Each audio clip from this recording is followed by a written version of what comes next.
भक्ति दान गुरु दीजियो देवन के देवाऊ। घना अंधेरा, अरे थोड़े छोटा मोटा ये मैं लीला ना करूं, ये सुख ना दिखाऊं, इनको चमत्कार ना दिखाऊं, तो ये कोई ना माने, मेरी काल के जुए जुड़े रहेंगे। या बहुत ज्ञान अंधेरा फैला हुआ है और बिन परिचय बिना चमत्कार यो जीव काल का नौकर बना रहेगा।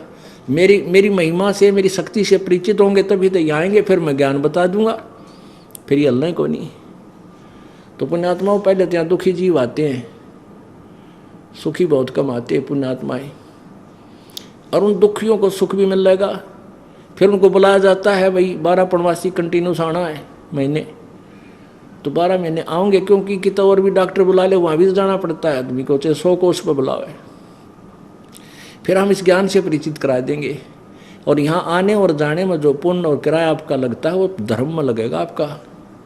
या तो मर मर खीर खिलाने वाली बात है, आपको जबरदस्ती खीर खिलाई जा रही है। या आप तो बालक को पता नहीं आपको। अब जैसे माँ होती है, बच्चा खेल में लाग रहा है, छोटा सा बालक दूध पीवे है माँ की सतन का, या वैसे दूध पर आश्रित है, तो वो क्या करता है, माँ के पास थोड़ा और खेल में ज़्यादा व्यस्त रहता है। कभी कोई ठा गया खिलौना या कोई और, या बाहर न चल पड़ेगा, न गुडलियाँ गुडलियाँ या ठुमक ठुमक करता हुआ। वो जब खेल ख्याल लेगा, फिर भूखा होगा, फिर रोएगा, फिर माँ लाओगी पकड़ के, उसने पकड़ के उसका मुंह माँ धो के, फिर उसके अपने दूध पियावेगी, छका के उन्हें फिर छोड़ देगी, ले फिर खेला। तो पुण्यात्माओं आप यहाँ आते हो उस परम पिता का दूध पीने, आपको इसलिए बार बार बुलाया जाता है कि यहाँ आपको उस परमेश्वर की इस भक्ति शक्ति से और इस ज्ञान रूपी अमृत रूपी दूध को आपको छका के भेजा। और अब संसार में आप भूखे हुए आओ 10-5 दिन जाके और फिर छका दे, तो ऐसे धीरे धीरे आप मैच्योर हो जाओगे, बड़े हो जाओगे, यानी आपका ज्ञान बढ़ जाएगा। फिर आप पर ठाठा खाने लग जाओगे, घर में छीके में तो दूध रोटी ठा के, यानी फिर स्वयं आने लग जाओ। सुख है, देवताओं का राजा है, स्वर्ग का राजा है, लेकिन यूं राज रहेगा कितने दिन? यूं ज़्यादा समय नहीं रहे, इसका फिक्स टाइम है। 72 चौकड़ी युग इंद्र, एक इंद्र 72 चौकड़ी युग तक शासन करता है, 72 चतुर्युग तक। और एक ब्रह्मा के दिन में 14 इंद्र अपना शासन पूरा कर लेते हैं, इसलिए 1008 चतुर्युग होते हैं। तो 72 चतुर्युग जब ये ब्रह्मा इंद्र पूरा कर लेगा, और इसने अपने ही तप और अपने ही यज्ञों से उस इंद्र का राज को प्राप्त किया, मृत्यु को प्राप्त होगा। 72 चतुर्युगी तक राज करके, 72 चतुर्युग, सतयुग, त्रेता, द्वापर, कलयुग, एक चतुर्युग, इसमें 43,20,000 वर्ष होते हैं एक चतुर्युग में। और ऐसे ऐसे 72 चतुर्युग तक एक जीवात्मा इंद्र की पदवी प्राप्त करके स्वर्ग का राज्य भोगती है, और फिर मृत्यु को प्राप्त होकर गधे की योनि प्राप्त करता। शटार्डुस की 84 लाख योनियों का गधे से होता है। अब के फूक गई से इंद्र के राज ने आग लगा तो फिर गधा बन गया। बताओ के काम आया वो सुख, अब पहाड़ टूट गया। अब फिर इसे गधे के जीवन हो जाए माने, जैसे महावीर जैन वाली आत्मा के 60 करोड़ बार गधा रतरा गजब हो गया, 30 करोड़ बार कुत्ता। देवताओं के राजा वाला सुख के काम आया उसका। नो भगवान याद दिलाओगे फिर हमारा दिल यहाँ से हट जाएगा।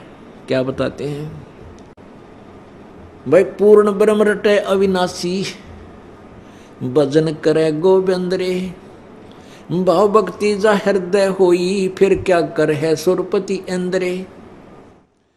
इंद्री कर्म ना लगे लगारम, जो भजन करे निर्द्वंद रे, गरीबदास जग कीर्ति होगी जब लग सूरज चंद्रे।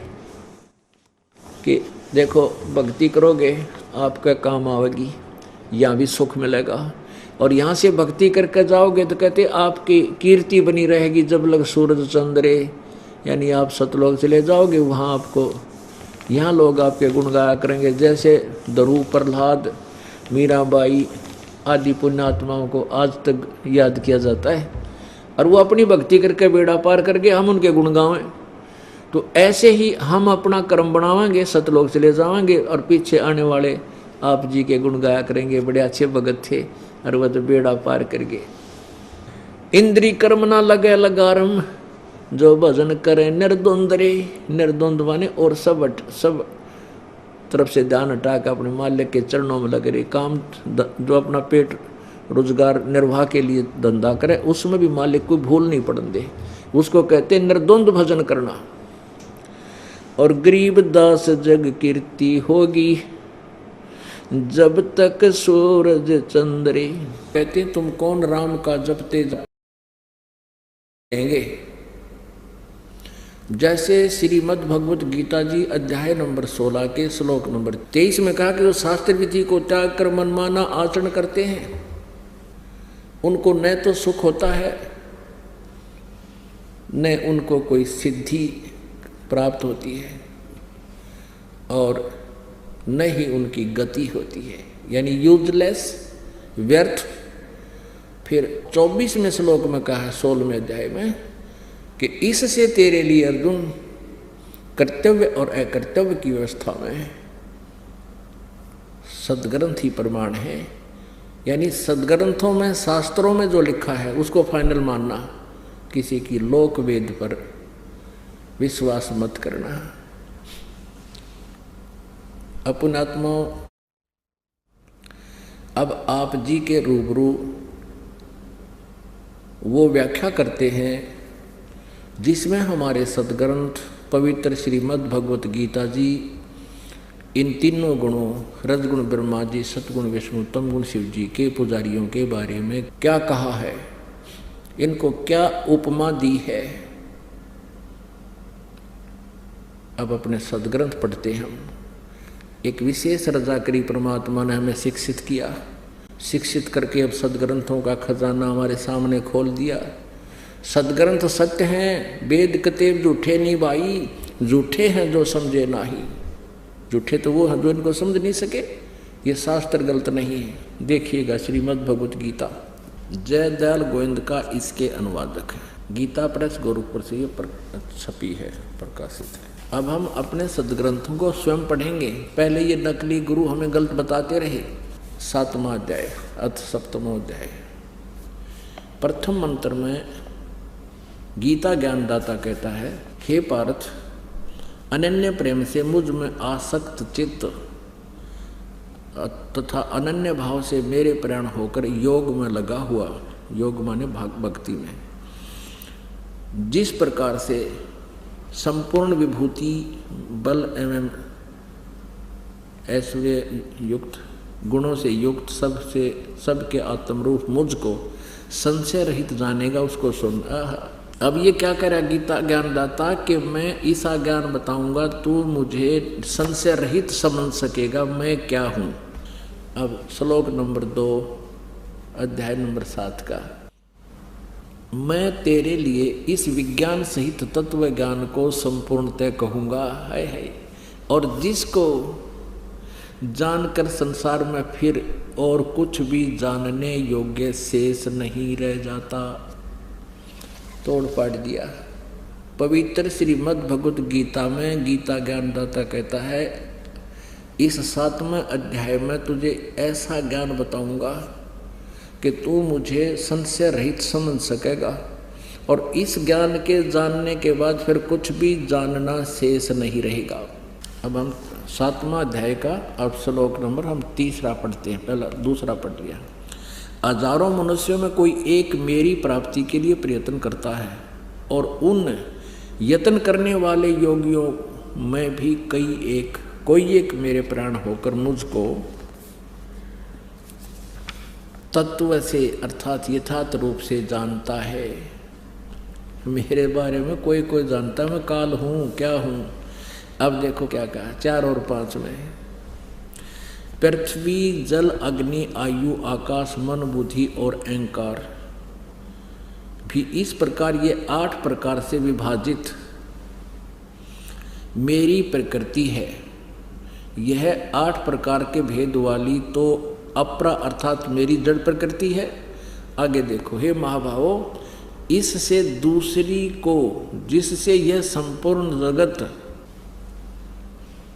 धारण किया जाता है, मेरी जीव रूपा परा अर्थात चेतन प्रकृति जान, ये दुर्गा है। ये तो 8 प्रकार की तो इसने बता दिया, ये जल अग्नि वायु आकाश मन बुद्धि अहंकार, ये तो 8 प्रकार की है। और इससे दूसरी ये तो जड़ प्रकृति है, और इससे दूसरी को जिससे यह संपूर्ण जगत धारण किया जाता है, मेरी जीव रूपा यानी परा चेतन प्रकृति जान, ये दुर्गा के बारे में कहा है। इसी अब यहाँ प्रकृति 2 होगी, ये ध्यान रखना। और इस प्रकृति के बारे में, दुर्गा के बारे में शिव पुराण और दुर्गा पुराण में भी यही प्रमाण है। अब हम आएंगे गीता जी अध्याय नंबर 7 के अब 11 में। ये देखिएगा अध्याय नंबर 7 का अब 11। हे भरत श्रेष्ठ, मैं बलवानों का आसक्त और कामना से रहित बल हूँ, बलवानों का बल यानी सामर्थ्य हूँ, और सब भूतों में धर्म के अनुकूल शास्त्र अनुकूल काम हूँ। अब 12वें को हम पढ़ेंगे, 7वें अध्याय का अब 12वां श्लोक पढ़ेंगे। और भी जो सतोगुण से उत्पन्न होने वाले भाव हैं और जो रजोगुण तथा तमोगुण से उत्पन्न होने वाले भाव हैं, उन सबको मुझसे ही होने वाले हैं ऐसा जान, परंतु वास्तव में उनमें मैं और वे मुझ में नहीं हैं। पुण्यात्माओं, ये पवित्र सदग्रंथ जो है श्रीमद् भगवत गीता जी, इसमें 2 प्रकार का ज्ञान है। 2 प्रकार का कैसे है? एक तो गीता ज्ञानदाता का अपना मत है, उसके अपनी सोच है, अपना अनुभव है, और दूसरा ज्ञान है वेदों का। ये चारों वेदों का सारांश है, यानी कोड वर्डों में अधिक जानकारी है श्रीमद् भगवद गीता में, और चारों वेदों का एक संक्षिप्त रूप और निष्कर्ष रूप है, ये ज्ञान है।